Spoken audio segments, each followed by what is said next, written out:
नमस्कार, news one India देख रहे हैं आप। मैं हूं आपके साथ आकांक्षा त्रिपाठी और अब बुलेटिन की शुरुआत करेंगे। यूपी में एमएलसी की 27 सीटों पर काउंटिंग लगातार जारी है। अधिकतर सीटों पर बीजेपी उम्मीदवार आगे चल रहे हैं। आपको बता दें कि फर्रुखाबाद से बीजेपी के प्रांशु दत्त आगे चल रहे हैं। प्रयागराज से बीजेपी के केपी श्रीवास्तव आगे चल रहे हैं। बरेली से बीजेपी के महाराज सिंह आगे चल रहे हैं। रायबरेली से बीजेपी के दिनेश प्रताप सिंह आगे चल रहे हैं। सीतापुर की अगर बात करें तो यहां पर बीजेपी के पवन सिंह चौहान आगे चल रहे हैं। वहीं फतेहपुर में भी बीजेपी के अविनाश सिंह आगे चल रहे हैं। प्रतापगढ़ से बीजेपी के हरि प्रताप सिंह आगे चल रहे हैं। गोरखपुर से बीजेपी उम्मीदवार सीपी चंद्र आगे चल रहे हैं। वाराणसी से निर्दलीय उम्मीदवार अन्नपूर्णा सिंह आगे चल रही हैं। तो ज्यादातर सीटों पर बीजेपी के उम्मीदवार आगे चल रहे हैं। और वहीं वाराणसी की बात करें तो वाराणसी से निर्दलीय उम्मीदवार अन्नपूर्णा सिंह आगे चल रही हैं। लगातार काउंटिंग की पल पल की अपडेट आपको दे रहे हैं हमारे कार्यकर्ता ग्राउंड जीरो से। माफ कीजिएगा, हमारे सारे जो सहयोगी हैं वो ग्राउंड जीरो से जुड़े हुए हैं। और आपको बता दें कि बीजेपी के कार्यकर्ताओं में खासा उत्साह भी देखने को मिल रहा है। बढ़त को लेकर बीजेपी के कार्यकर्ता हैं वो बेहद खुश नजर आ रहे हैं, क्योंकि बीजेपी जो है ज्यादातर सीटों पर आगे चल रही है। बीजेपी के उम्मीदवार ज्यादातर आगे चल रहे हैं और इस बात पर बीजेपी के कार्यकर्ताओं में खासा खुशी देखने को मिल रही है। बीजेपी लगातार आगे नजर आ रही है। फर्रुखाबाद से बीजेपी के प्रांशु दत्त आगे चल रहे हैं। प्रयागराज से बीजेपी के केपी श्रीवास्तव आगे चल रहे हैं। बरेली से बीजेपी के महाराज सिंह आगे चल रहे हैं। रायबरेली से भी बीजेपी के दिनेश प्रताप सिंह आगे चल रहे हैं। सीतापुर में बीजेपी के पवन सिंह चौहान आगे चल रहे हैं। फतेहपुर में बीजेपी के अविनाश सिंह आगे चल रहे हैं। वहीं प्रतापगढ़ से भी बीजेपी के हरि प्रताप सिंह आगे चल रहे हैं। ये तमाम आपको जो काउंटिंग की चल रही है उसके रुझान आपको बता रहे हैं। वाराणसी से हालांकि निर्दलीय उम्मीदवार अन्नपूर्णा सिंह आगे चल रही हैं।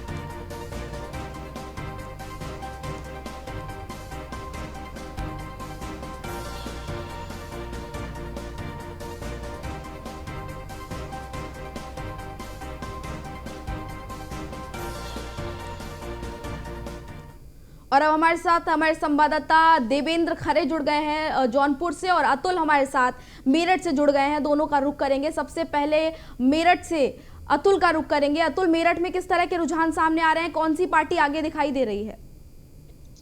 देखिए मीना, आकांक्षा, अगर मेरठ की बात की जाए तो मेरठ में अभी भाजपा से धर्मेंद्र भारद्वाज आगे चल रहे हैं। और वहीं अगर विपक्ष की बात की जाए, सुनील रोहेटा गठबंधन प्रत्याशी हैं जो फिलहाल पीछे चल रहे हैं। साफ तौर पर देखा जाए तो चुनाव को लेकर के एमएलसी चुनाव की मतगणना सुबह 8 बजे से शुरू हुई है और कुछ घंटों बाद परिणाम आने बाकी है। साफ तौर पर देखा जाए तो भाजपा के कार्यकर्ताओं में बधाई देने का सुरूर तेज हो चुका है।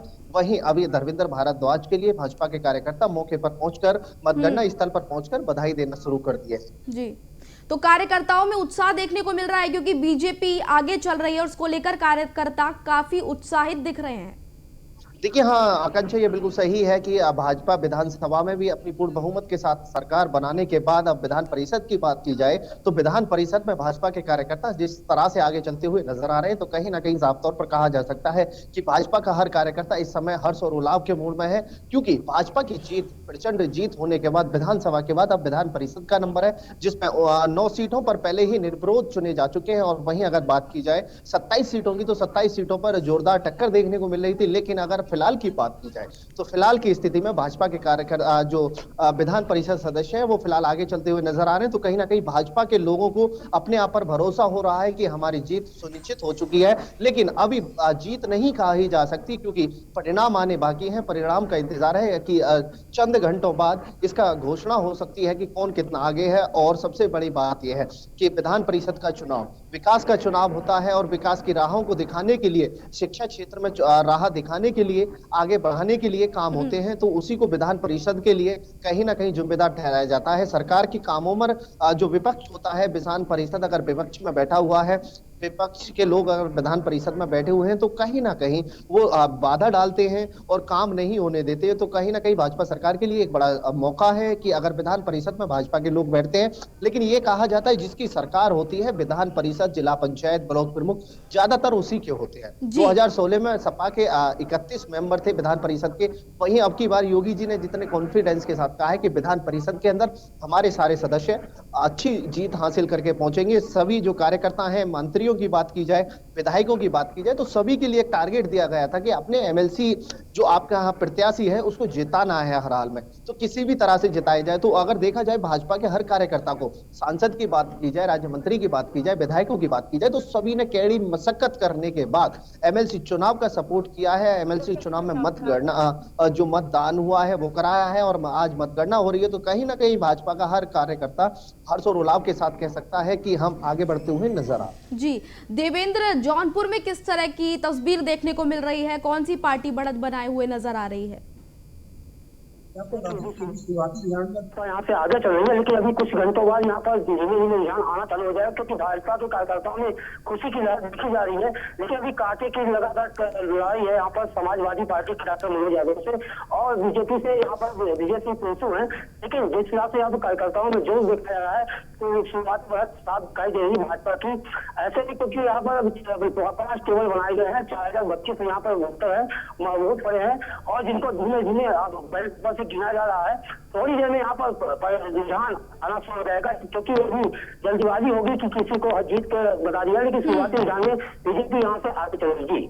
जी अश्वनी, वाराणसी की अगर बात करें तो वाराणसी में निर्दलीय उम्मीदवार अन्नपूर्णा आगे दिख रही है। हालांकि और जगहों पर बीजेपी आगे दिख रही है, लेकिन वाराणसी में निर्दलीय उम्मीदवार ने बढ़त बनाई हुई है।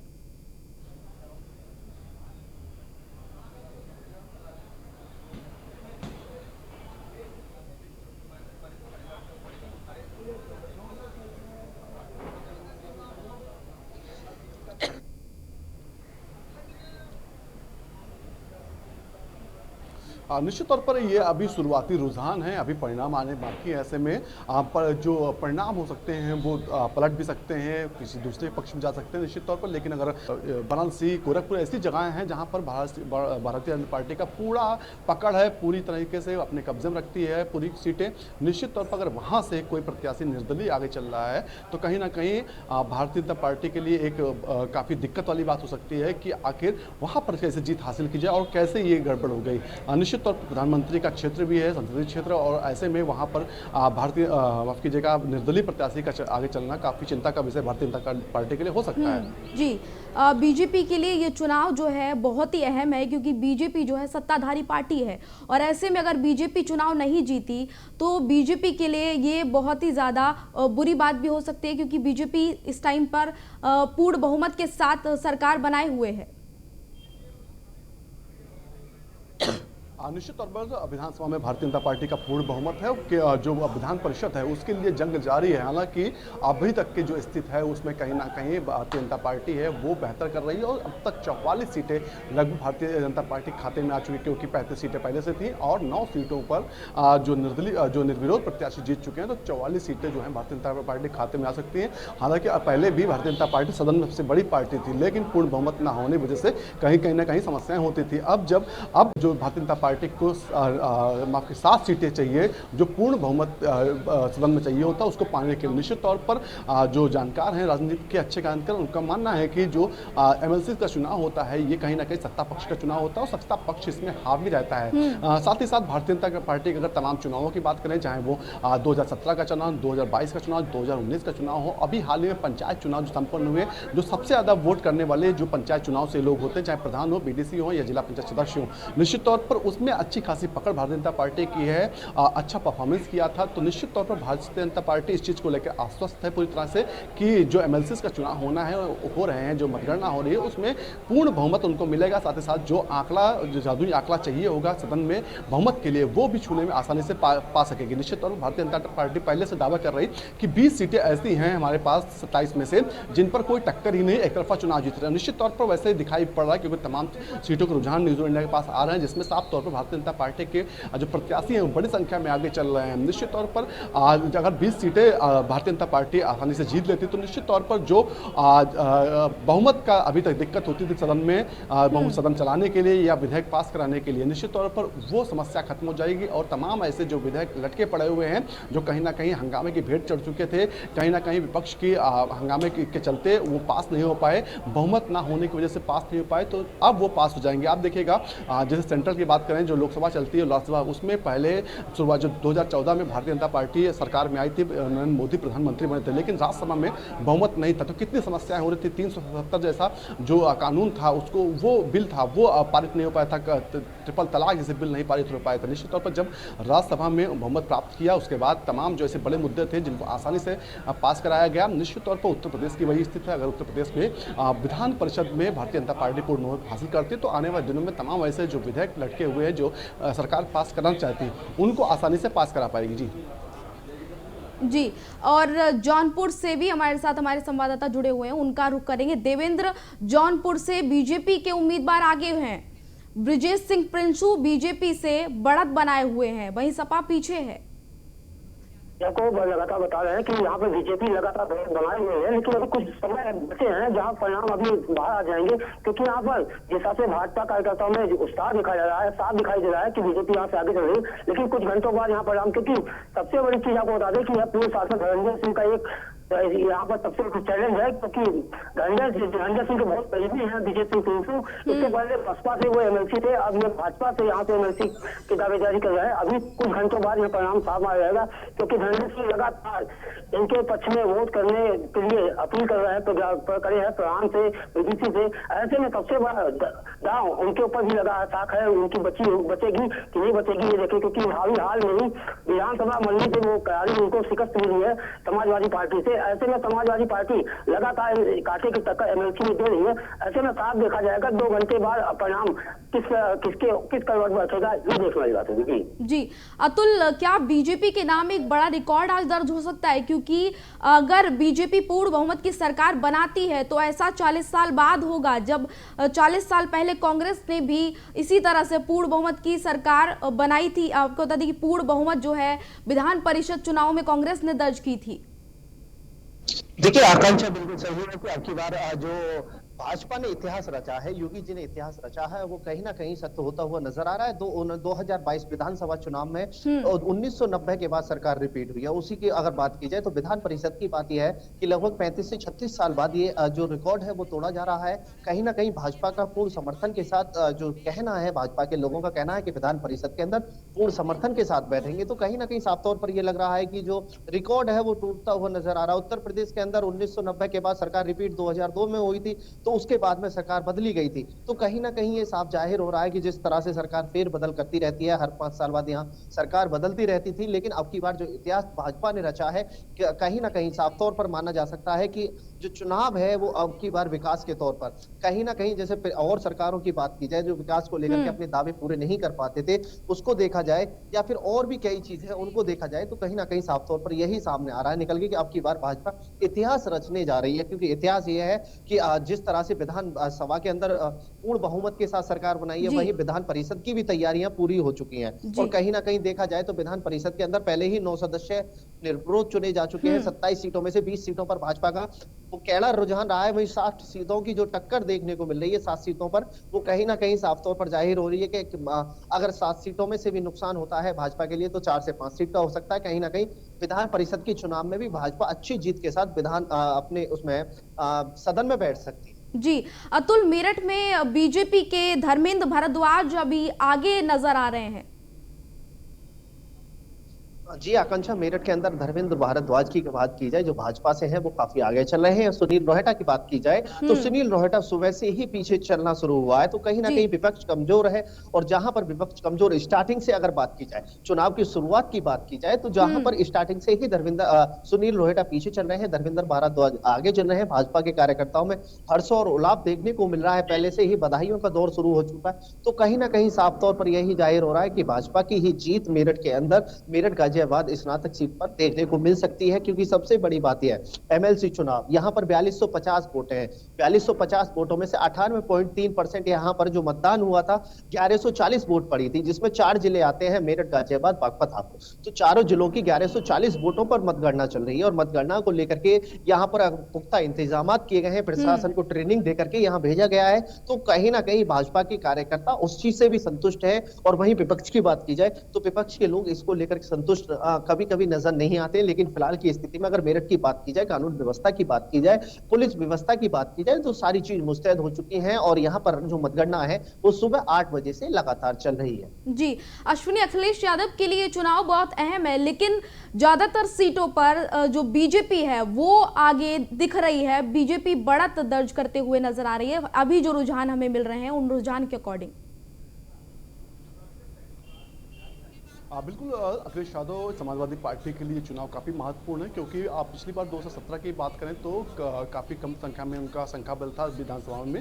हालांकि विधान परिषद में मजबूत थे, लेकिन इस बार विधानसभा में जो हुआ, इस बार बेहतर उनके पास लोग हैं, जो सदस्य उनके ज़्यादा हैं, 111 सदस्य उनके इस समय हैं। निश्चित तौर पर एक मजबूत विपक्ष तो उनके पास है, लेकिन विधानसभा में अगर मजबूत विपक्ष नहीं होगा तो कहीं ना कहीं सरकार का जो लोकतंत्र है, जिसको कहा जाता है कि विपक्ष जितना मजबूत होता है उतना बेहतर लोकतंत्र होता है, जनता के लिए उतना फायदेमंद होता है। निश्चित तौर पर अगर अखिलेश यादव विधान परिषद में मजबूत होते हैं तो कहीं ना कहीं सरकार के लिए भी सरदर्द होगा कि कोई भी चीज़ होगी, कोई भी विधेयक होगा पास कराना होगा, कई बार हंगामा का सामना करना पड़ेगा। निश्चित तौर पर अखिलेश यादव के भी चाहते हैं किसी तरह से वो भी मजबूत रहे विधान परिषद में भी, लेकिन कितना मजबूत होंगे ये तो अब से कुछ देर में पता चलेगा। जब रिजल्ट आ जाएंगे, जब परिणाम पूरी तरह आ जाएंगे, स्थिति साफ हो जाएगी तो कौन कितना मजबूत है ये देखने वाले। हालांकि लेकिन जो अभी तक कयास है, जो स्थिति बन रही है उसके अनुसार भारतीय जनता पार्टी जो पूर्ण बहुमत की ओर बढ़ रही है विधान परिषद में भी, और फिलहाल 44 सीटों पर उसका कब्जा हो चुका है और उसको 7 सीटें चाहिए पूर्ण बहुमत के लिए विधान परिषद में। निश्चित तौर पर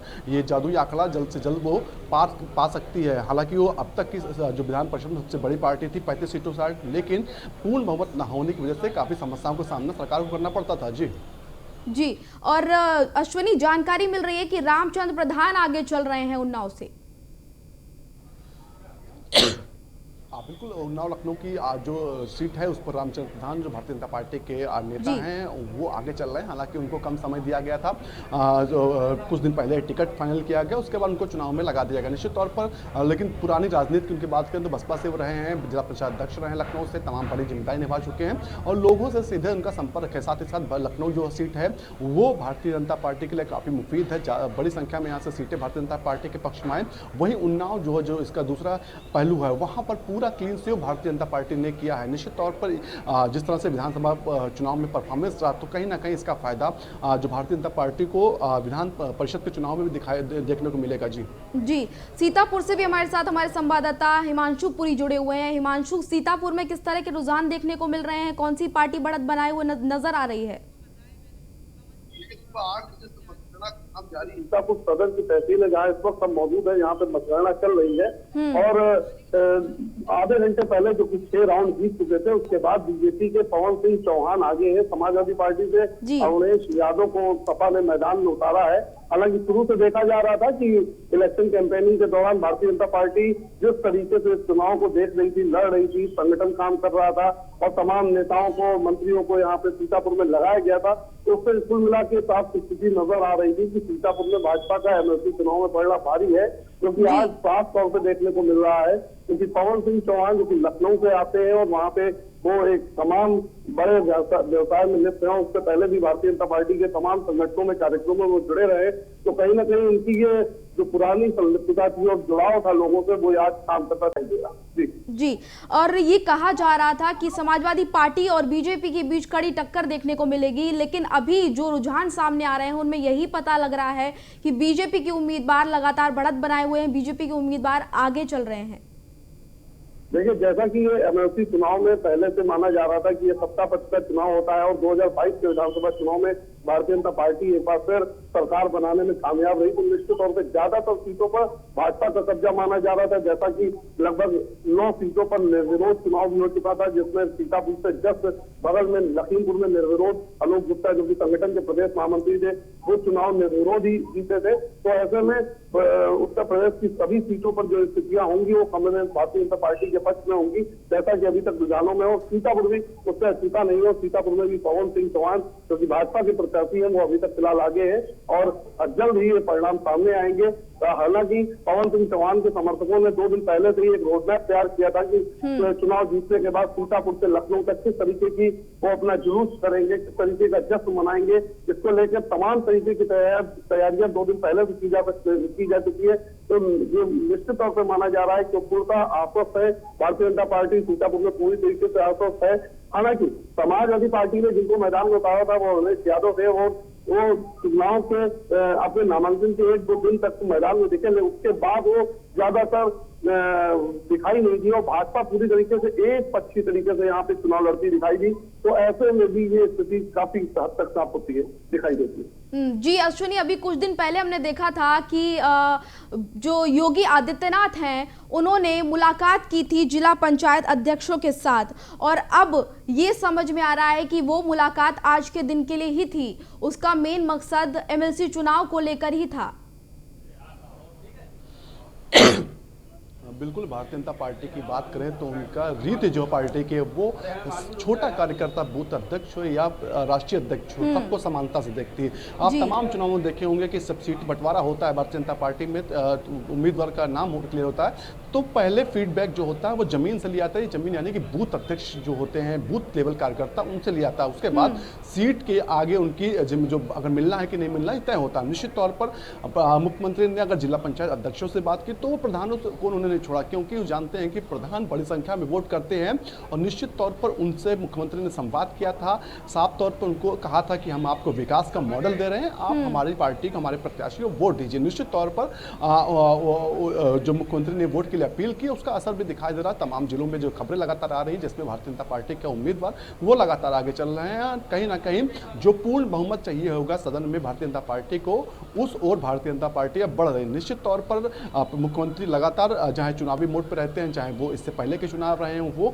लगातार जिलों के दौरे करते हैं, वहाँ के लोकल जो लोग होते हैं उनसे संवाद करते हैं। इस पहली बार प्रधानों से उन्होंने बात नहीं, इससे पहले भी तमाम विधानसभा चुनाव था उससे पहले प्रधानों से बात की थी, सम्मेलन कराया था, निश्चित तौर पर उनसे संवाद किया था। कहीं ना कहीं अगर जो प्रधान है गांवों की ग्राम सभा के सबसे ज्यादा वोटर वही होते हैं, अगर वो एक तरफा वोट करते हैं निश्चित तौर किसी पार्टी के लिए तो वो उसकी जीत सुनिश्चित हो। और सत्ता में इस समय भारतीय जनता पार्टी है तो कहीं ना कहीं ऐसी पूरी कयास, ऐसी पूरी उम्मीद है कि बड़ी संख्या में जो सीटें हैं वो भारतीय जनता पार्टी के पक्ष में जाएंगी। जो बड़ी संख्या में वोट हुआ है वो भारतीय जनता पार्टी पक्ष में हुआ। जी अतुल, जैसे कि हम लोग देख रहे हैं कि अभी कुछ टाइम पहले विधानसभा चुनाव हुआ था जो कि काफ़ी इंटरेस्टिंग रहा, जहां पर ये साफ नहीं हो पा रहा था कि बीजेपी जीतेगी या समाजवादी पार्टी जीतेगी।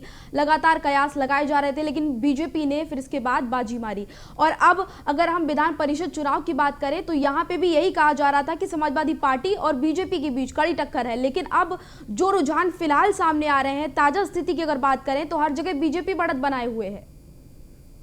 जी आकांक्षा, ये बिल्कुल सही है कि जिस तरह से विधानसभा की बात की जाए, विधानसभा में क्लियर नहीं हो पा रहा था क्योंकि वोटर साइलेंट था। वोटर का यही कहना था कि फिलहाल वोट किसी के लिए किया है, लेकिन वोटर बिल्कुल साइलेंट था, किसी मूड में नहीं था। लेकिन भाजपा को अच्छी जीत प्राप्त हुई है। लेकिन आज की बात की जाए, एमएलसी चुनाव की बात की जाए तो एमएलसी चुनाव में साफ तौर पर पहले से ही जो भाजपा के कार्यकर्ता हैं, जो लोग हैं, विधानसभा चुनाव में कहीं ना कहीं जो प्रत्याशी थे उनको संदेह था अपने आप पर। लेकिन अगर आज की बात की जाए, एमएलसी चुनाव की बात की जाए तो पहले से ही प्रत्याशियों के अंदर हर्ष और लाभ देखने को मिल रहा है। तो कहीं ना कहीं साफ तौर पर जाहिर हो रहा है कि सत्ताधारी पार्टी के ही एमएलसी ज्यादातर विधान परिषद के अंदर जाते हैं। और अगर आंकड़ा उठाकर देखा जाए, 2016 का आंकड़ा देखा जाए तो उसमें भी 31 जो सदस्य हैं विधान परिषद के वो सपा के थे, क्योंकि अखिलेश यादव की सरकार थी 2012 से 2017 तक। 2016 में विधान परिषद के चुनाव हुए थे। तो कहीं ना कहीं देखिए साफ तौर पर पहले से ही एमएलसी चुनाव को लेकर के, क्योंकि सबसे बड़ी बात यह एमएलसी चुनाव में जो वोट करते हैं वो पहले से ही चुने हुए लोग करते हैं। प्रधान होते हैं, ब्लॉक प्रमुख होते हैं, बीडीसी होते हैं, नगर निगम के लोग होते हैं, जो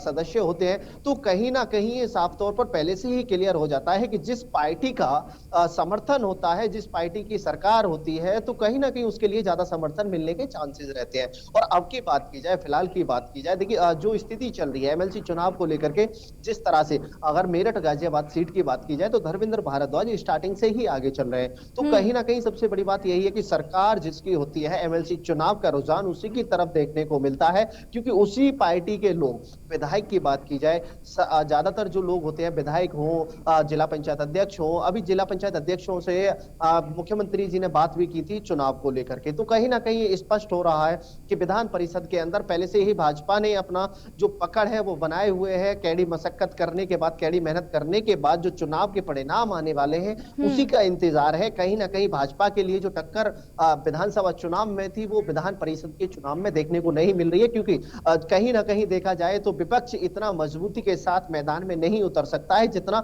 सत्ताधारी पार्टी उतर सकती है। तो कहीं ना कहीं ये साफ तौर पर पहले से ही जाहिर हो रहा है। साफ तौर पर अगर देखा जाए तो लोगों की राय ली जाए या फिर कैसी भी बात की जाए, इस सब विषय पर अगर देखा जाए तो पहले से ही भाजपा के लोग अपनी कमर कस चुके हैं और उनका यही मानना है कि हमारी जीत सुनिश्चित है। क्योंकि एक मुझे दोहा याद आ रहा है, गीता भागवत में भगवान श्री कृष्ण ने कहा था कि मेहनत करो, कर्म और फल की चिंता मत करो, कर्म करो, कर्म के बाद में फल अपने आप मिलेगा। तो भाजपा के लोगों का वही सटीक डायलॉग बैठता हुआ नजर आ रहा है कि कर्म करने के बाद जो फल मिलेगा उससे हमें संतुष्ट होना है। और विधानसभा चुनाव में यही बिल्कुल सटीक बैठा था कि कर्म करने के बाद सरकार बनी और कहीं ना कहीं जो भाजपा के कार्यकर्ताओं का भरोसा था उसमें और ज्यादा कहीं ना कहीं उछाल आया है और उनका मनोबल और बढ़ा है कि जीत हमारी, जिस तरह से पूर्ण बहुमत के साथ सरकार बनी है। विधानसभा की बात की जाए तो विधान परिषद के चुनाव है और चुनाव में मतगणना से पहले ही भाजपा के कार्यकर्ता जीत को लेकर के काफी उत्साह मना रहे हैं। लेकिन सबसे बड़ी बात यह है, मेरठ प्रशासन ने विजय जुलूस पर और रोड शो पर सब पर प्रतिबंध लगाया है। सभी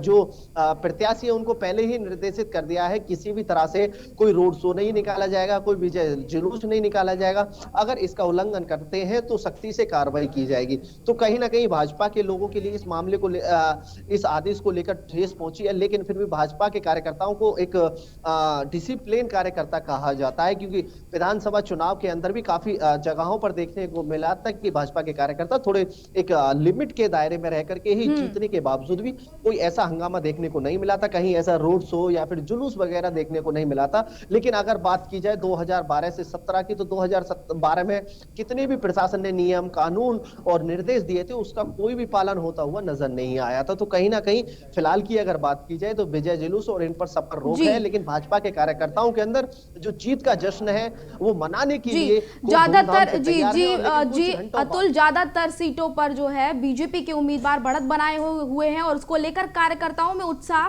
जाहिर सी बात है कि होगा ही और कार्यकर्ता उत्साहित होते ही हैं जब उनकी पार्टी को जीत मिलती हुई दिखती है। तो इस बार जो मुकाबला है विधान परिषद का वो काफी इंटरेस्टिंग होता नजर आ रहा है।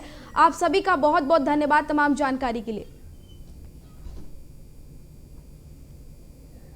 तो आपको बता दें कि फैसले की घड़ी है, काउंटिंग लगातार जारी है और रिजल्ट का सभी को बेसब्री से इंतजार है। 27 सीटों का दंगल है और ये आखिर यहां पर जीत कौन दर्ज करेगा, ये बड़ा सवाल अभी तक बना हुआ है। हालांकि बीजेपी के ज्यादातर उम्मीदवार जो हैं वो बढ़त बनाए हुए नजर आ रहे हैं। बीजेपी के ज्यादातर उम्मीदवार आगे चल रहे हैं और मुकाबला जो है वो कड़ा नजर आ रहा है। आपको बता दें कि बहराइच श्रावस्ती सीट पर बीजेपी उम्मीदवार की जीत हो गई है, ये बड़ी जानकारी मिल रही है। आपको बता दें कि बड़ी जानकारी आपको बता रहे हैं, बहराइच श्रावस्ती सीट पर बीजेपी उम्मीदवार को जीत दर्ज हो गई है। बड़ी जानकारी आपको बता दें कि बीजेपी उम्मीदवार प्रज्ञा त्रिपाठी ने जीत दर्ज कर ली है। 3188 वोटों से उन्होंने जीत दर्ज की है। बड़ी जानकारी आपको दे रहे हैं।